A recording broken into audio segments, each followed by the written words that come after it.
All right, so we have 34.114 grams of calcium sulfate. We want to convert this to moles.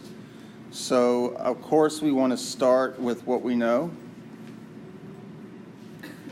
And if we look at the periodic table or we use the Chemtrix app, we find that there are 136.141 grams of calcium sulfate in 1 mole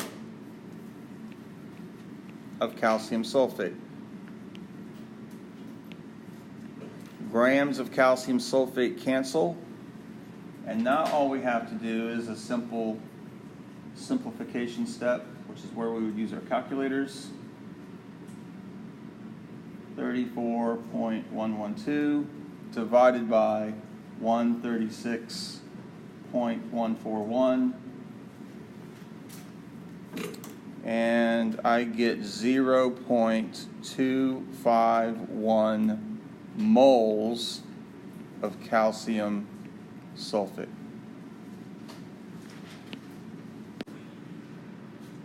So we want to convert 1.626 grams of glucose to moles. We find that there are 180.156 grams of glucose, I'm going to abbreviate it with a capital G, in 1 mole of glucose.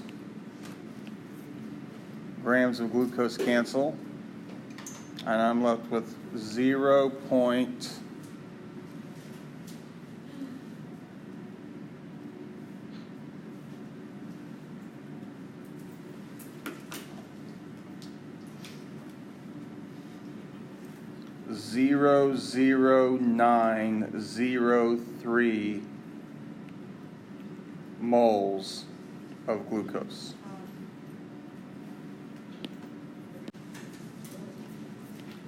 So now we're going to do the reverse. We're going to convert moles to grams. We know that 1 mole of silver nitrate is 169.87 grams.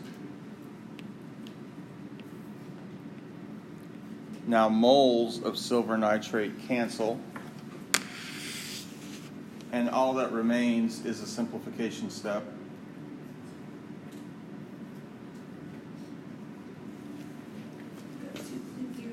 .0122 times 169.87 2.072 grams of silver nitrate.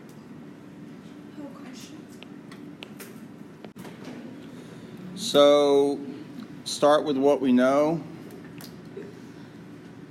We have 0.000363 moles of NaCl. 1 mole of NaCl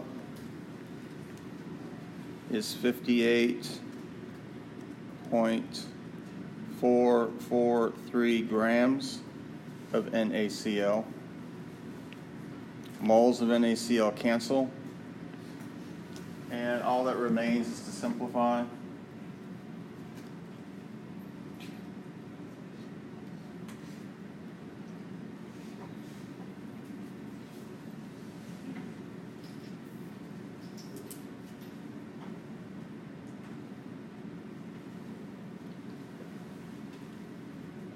And I get an answer of 0.0212 grams of NaCl.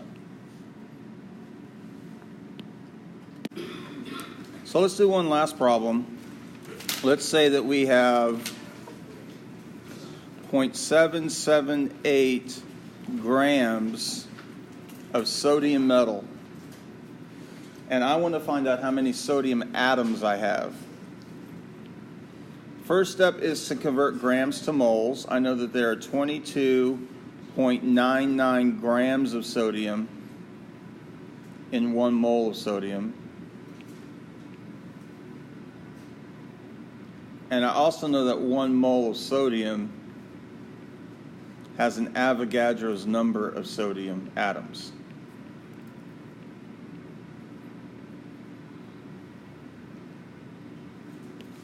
If we look at our dimensional analysis, moles of sodium cancel, grams of sodium cancel. And now all I have is a series of expressions to simplify. So 0.778 divided by 22.99 times 6.022 times 10 to the 23rd gives me 2.04 times 10 to the 22 sodium atoms. So now we can not only go from grams to moles and moles to grams, but now also grams to atoms, grams to molecules. And in class tomorrow, we're going to spend some more time with these calculations.